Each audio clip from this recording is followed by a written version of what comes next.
Let's understand question 10th first.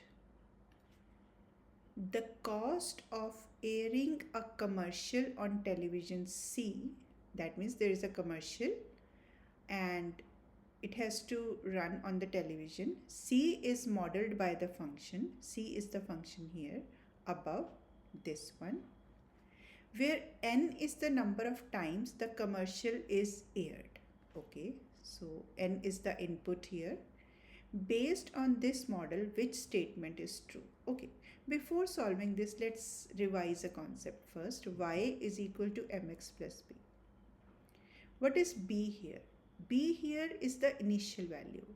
Initial value means when the input is 0, right? So if I just write x and y, in that case when x is 0, y is b. So this initial value is having coordinates 0 and b.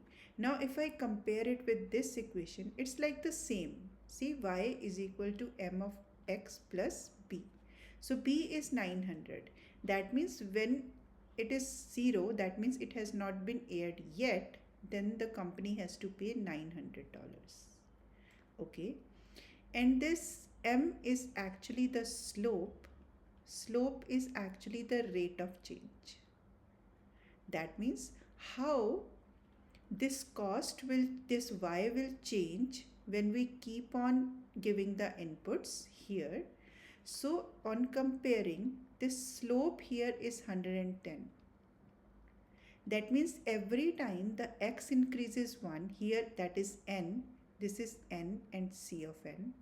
So if it increases 1, that is 110 plus 900.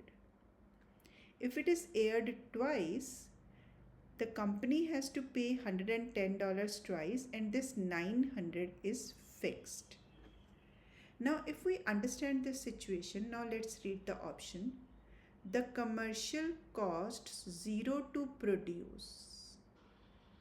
Now it's not 0, n is for airing, right? How many times the commercial is being aired, not the produce. Produce is this, that means if the company has to pay $900 for the produce. So this option is wrong. Okay.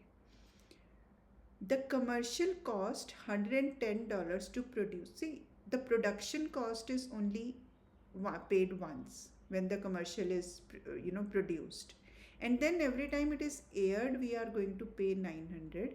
So $900 is for production. So we will see the option where $900 is the production. So in option C, the commercial costs $900 to produce. Yes, that's it. $110 to produce, wrong. No production cost, wrong. $110 to produce, wrong. So 900 to produce and 110 each time it is aired. So if we see the equation, compare it with the y is equal to mx plus b, option C is the correct option.